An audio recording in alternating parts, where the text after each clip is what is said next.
सबको प्रणाम।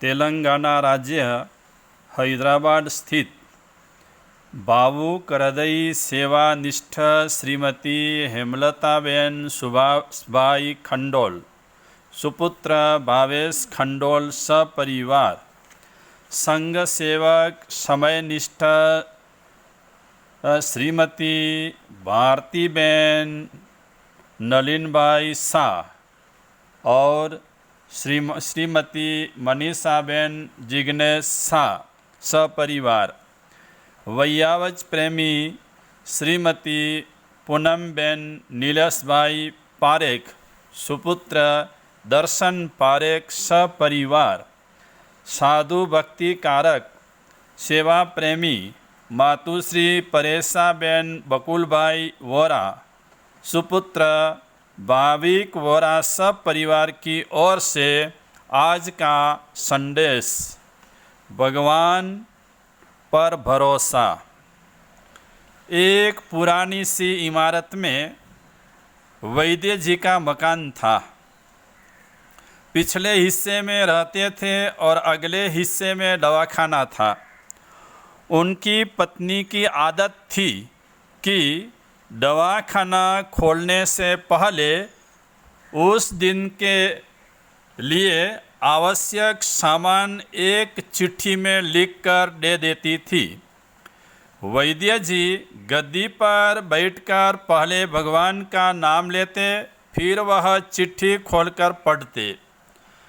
पत्नी ने जो बातें लिखी होती उनके भाव मूल्य देखते, फिर उनका हिसाब करते, फिर परमात्मा से प्रार्थना करते कि हे भगवान, मैं केवल तेरे ही आदेश के अनुसार तेरी भक्ति छोड़कर यहाँ दुनियादारी के चक्कर में आ बैठा हूँ। वैद्य जी कभी अपने मुँह से किसी रोगी से फीस पैसे नहीं मांगते थे। कोई देता था, कोई नहीं देता था, किंतु एक बात निश्चित थी कि ज्यों ही उस दिन के आवश्यक सामान खरीदने योग्य पैसे पूरे हो जाते थे, उसके बाद वह किसी से भी दवा के पैसे नहीं लेते थे, चाहे मरीज कितना ही धनवान क्यों न हो। एक दिन वैद्य जी ने दवाखाना खोला। गद्दी पर बैठकर परमात्मा का स्मरण करके पैसे का हिसाब लगाने के लिए आवश्यक सामान वाली चिट्ठी खोली तो वह चिट्ठी को एक टक देखते ही रह गए। एक बार तो उनका मन भटक गया।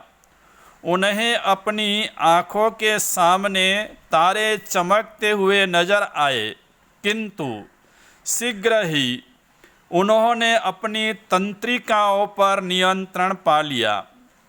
आटे, दाल, चावल आदि के बाद पत्नी ने लिखा था, बेटी का विवाह 20 तारीख को है, उसके दहेज का सामान।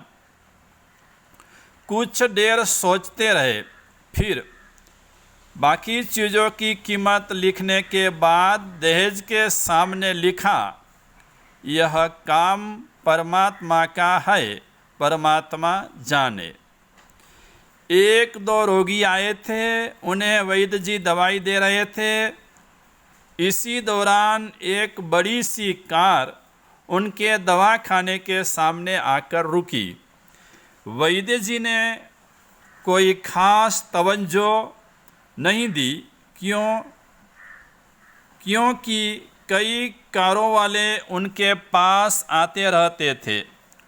दोनों मरीज दवाई लेकर चले गए।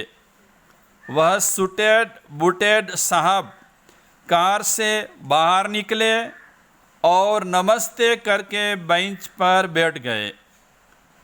वैद्य जी ने कहा कि अगर आपको अपने लिए दवा लेनी है तो इधर स्टूल पर आए ताकि आपकी नाड़ी देख लूं, और अगर किसी रोगी की दवाई लेकर जाना है तो दर्दी की स्थिति का वर्णन करे। वह साहब कहने लगे, वैद्य जी, आपने मुझे पहचाना नहीं। मेरा नाम कृष्णलाल है, लेकिन आप मुझे पहचान भी कैसे सकते हैं, क्योंकि मैं 15 साल 16 साल बाद आपके दवाखाने पर आया हूँ। आपको पिछली मुलाकात का हाल सुनाता हूँ, फिर आपको सारी बात याद आ जाएगी।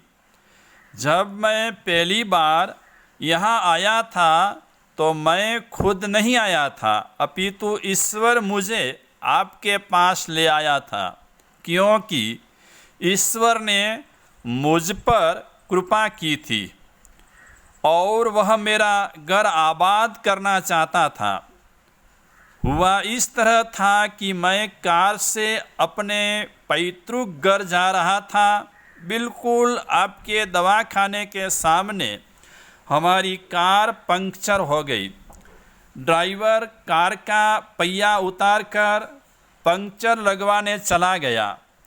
आपने देखा कि गर्मी में मैं कार के पास खड़ा था, तो आप मेरे पास आए और दवाखाने की ओर इशारा किया और कहा कि इधर आकर कुर्सी पर बैठ जाए, और कुर्सी पर आकर बैठ गया। ड्राइवर ने कुछ ज़्यादा ही देर लगा दी थी। एक छोटी सी बच्ची भी यहाँ आपकी मेज़ के पास खड़ी थी और बार बार कह रही थी, चलो न बाबा, मुझे भूख लगी है। आप उससे कह रहे थे कि बेटी थोड़ा धीरज धरो, चलते हैं। मैं यह सोचकर कि इतनी देर से आपके पास बैठा था और मेरे ही कारण आप खाना खाने भी नहीं जा रहे थे, मुझे कोई दवाई खरीद लेनी चाहिए ताकि आप मेरे बैठने का भार महसूस न करें। मैंने कहा, वैद्य जी, मैं पिछले 5-6 साल से इंग्लैंड में रहकर कारोबार कर रहा हूँ। इंग्लैंड जाने से पहले मेरी शादी हो गई थी, लेकिन अब तक बच्चे के सुख से वंचित हूँ। यहाँ भी इलाज कराया और इंग्लैंड में भी, लेकिन किस्मत ने निराशा के सिवा और कुछ नहीं दिया। आपने कहा था, मेरे भाई, भगवान से निराश न हो। याद रखो कि उसके कोष में किसी चीज़ की कोई कमी नहीं है। आस, औलाद, धन, इज्जत, सुख, दुख, जीवन, मृत्यु, सब कुछ उसी के हाथ में है। यह किसी वैद्य या डॉक्टर के हाथ में नहीं होता और न ही किसी दवा में होता। जो कुछ होना होता है वह सब भगवान के आदेश से होता है। औलाद देनी है तो उसी ने देनी है। मुझे याद है आप बातें करते जा रहे थे और साथ साथ पुड़िया भी बनाते जा रहे थे। सभी दवा आपने 2 भागों में विभाजित कर दी, अलग अलग लिफाफों में डाली थी और फिर मुझसे पूछकर आपने एक लिफाफे पर मेरा और दूसरे पर मेरी पत्नी का नाम लिखकर दवा उपयोग करने का तरीका बताया था। मैंने तब बेदिली से वह दवाई ले ली थी, क्योंकि सिर्फ कुछ पैसे आपको देना चाहता था। लेकिन जब दवा लेने के बाद मैंने पैसे पूछे तो आपने कहा था, बस ठीक है। मैंने जोर डाला तो आपने कहा कि आज का खाता बंद हो गया है। मैंने कहा, मुझे आपकी बात समझ नहीं आई। इसी दौरान वहाँ एक आदमी आया। उसने हमारी चर्चा सुनकर मुझे बताया कि खाता बंद होने का मतलब ये है कि आज के घरेलू खर्च के लिए जितनी राशि वैद्य जी ने भगवान से मांगी थी वह ईश्वर ने उन्हें दे दी है। अधिक पैसे वे नहीं ले सकते। मैं कुछ हैरान हुआ और कुछ दिल में लज्जित भी कि मेरे विचार कितने निम्न थे और यह सरल चित्त वैद्य कितना महान है। मैंने जब घर जाकर पत्नी को औषधि दिखाई और सारी बात बताई तो उसके मुँह से निकला, वो इंसान नहीं है, कोई देवता है और उसकी दी हुई दवा ही हमारे मन की मुराद पूरी करने का कारण बनेगी। आज मेरे घर में 2 फूल खिले हुए हैं। हम दोनों पति पत्नी हर समय आपके लिए प्रार्थना करते रहते हैं।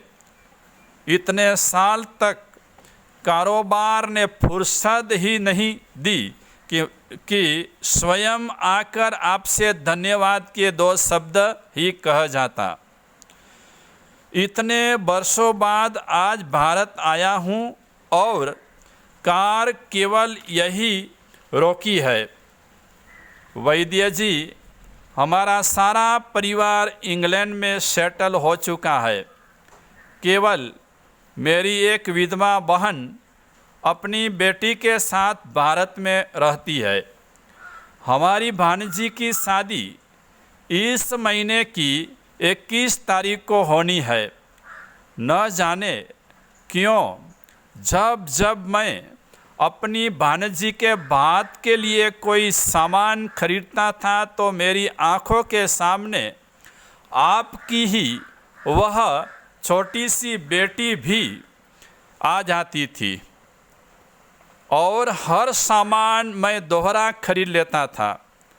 मैं आपके विचारों को जानता था कि संभवतः आप वह सामान न ले, किंतु मुझे लगता था कि मेरी अपनी सगी भांजी के साथ जो चेहरा मुझे बार बार दिख रहा है वह भी मेरी भांजी ही है। मुझे लगता था कि ईश्वर ने इस भांजी के विवाह में भी मुझे भात भरने की जिम्मेदारी दी है। वैद्य जी की आंखें आश्चर्य से खुली की खुली रह गई और बहुत धीमी आवाज़ में बोले, कृष्णलाल जी, आप जो कुछ कह रहे हैं मुझे समझ नहीं आ रहा है कि ईश्वर की यह क्या माया है। आप मेरी श्रीमती के हाथ की लिखी हुई यह चिट्ठी देखिए। और वैद्य जी ने चिट्ठी खोलकर कृष्णलाल जी को पकड़ा दी। वहाँ उपस्थित सभी यह देखकर हैरान रह गए कि दहेज का सामान के सामने लिखा हुआ था, यह काम परमात्मा का है, परमात्मा जाने। कांपती सी आवाज़ में वैद्य जी बोले, कृष्णलाल जी, विश्वास कीजिए कि आज तक कभी ऐसा नहीं हुआ कि पत्नी ने चिट्ठी पर आवश्यकता लिखी हो और भगवान ने उसी दिन उसकी व्यवस्था न कर दी हो। आपकी बातें सुनकर तो लगता है कि भगवान को पता होता है कि किस दिन मेरी श्रीमती क्या लिखने वाली है, अन्यथा आपसे इतने दिन पहले ही सामान खरीदना आरंभ न करवा दिया होता। परमात्मा ने, वाह भगवान वाह, तू महान है, तू दयावान है। मैं हैरान हूँ कि वह कैसे अपने रंग दिखाता है। वैद्य जी ने आगे कहा, संभाला है, एक ही पाठ पढ़ा है कि सुबह परमात्मा का आभार करो, शाम को अच्छा दिन गुजरने का आभार करो, खाते समय उसका आभार करो, सोते समय उसका आभार करो, हर समय आभार करो, समय समय आभार करो, तो ही तू। किसी भी रूप में परमात्मा सहयोग करता है। अगर आप सच्चा जीवन जीते हो, अच्छी तरह भगवान को मानते हो, तो भगवान सहयोग हर हमेश किसी भी रूप में देते हैं। धन्यवाद।